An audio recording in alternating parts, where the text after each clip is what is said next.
गुरुग्राम के सेक्टर 57 में 10 जुलाई का दिन परिवार के लिए खुशी का मौका था। टेनिस प्लेयर राधिका यादव सुबह से ही मां की तबीयत का ख्याल रखते हुए किचन में उनकी जन्मदिन की तैयारी कर रही थी। राधिका किचन में नाश्ता तैयार कर रही थी। मां मंजू की तबीयत कुछ नासाज थी, वो कमरे में आराम कर रही थी। उन्हें बुखार था, इसलिए वो जन्मदिन मनाने के मूड में भी नहीं थी। लेकिन राधिका ने अपनी मां को साफ कह दिया कि तुम आराम करो, सारी तैयारियां मैं कर लूंगी। राधिका इन्हीं तैयारियों में जुटी हुई थी। राधिका का भाई प्रॉपर्टी डीलिंग के काम से बाहर गया हुआ था। घर पर राधिका के पिता दीपक यादव, उनकी पत्नी मंजू और बेटी राधिका के अलावा कोई नहीं था। इस बीच दीपक अपने कमरे से बाहर आया और किचन की तरफ बढ़ा। किचन में बेटी राधिका नाश्ता तैयार कर रही थी। अचानक राधिका की तरफ रिवॉल्वर तानकर दीपक ने एक के बाद एक 5 गोलियों से राधिका को भून दिया, जिसमें से 3 गोलियां राधिका के शरीर को चीरती हुई निकल गई। राधिका वहीं खून से लथपथ गिर पड़ी। गोलियों की आवाज सुनकर मां मंजू भागी भागी किचन की तरफ पहुंची, लेकिन वहां उन्होंने जो मंजर देखा उसे देख उनके होश फाख्ता हो गए। बेटी जमीन पर खून से लथपथ पड़ी हुई थी, उसकी मौत हो चुकी थी। डाइनिंग टेबल पर रिवॉल्वर रखी हुई थी, जिसमें सिर्फ एक जिंदा कारतूस बचा था और एक तरफ हत्यारा पिता दीपक यादव खड़ा था, जिसकी आंखों में गुस्सा, सनक, पागलपन और अफसोस न जाने क्या क्या था।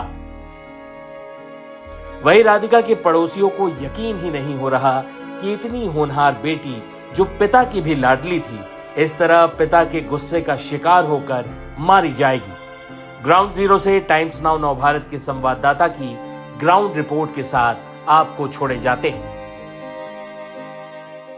यहाँ पर देखिए मातम पसरा हुआ है, घर के अंदर भी लोगों का जमावड़ा है। हालांकि परिवार के जो करीबी सदस्य हैं वो भी बात करने की स्थिति में नहीं है, जैसे उनकी माँ, उनके भाई और बाकी जो करीबी लोग हैं। लेकिन अगर आप देखें तो जैसा कि अमूमन हम देखते हैं, अगर किसी के घर में इस तरह के किसी की मृत्यु हो जाती है तो आसपास के लोग ढांढस बंधाने आते हैं। परिवार के जो रिश्तेदार के लोग हैं वो लोग भी आते हैं। ऐसे ही कुछ लोग देखिए यहाँ पर बैठे हुए हैं, लेकिन बात करने के लिए हर कोई अभी तैयार नहीं, क्योंकि हर कोई स्तब्ध है, शॉक्ड है, क्योंकि किसी को इस बात का यकीन नहीं हो रहा है कि हंसती चहकती बेटी जो कल तक जिंदा थी, आज किसी और की नहीं, अपने ही पिता की गोलियों का शिकार हो गई।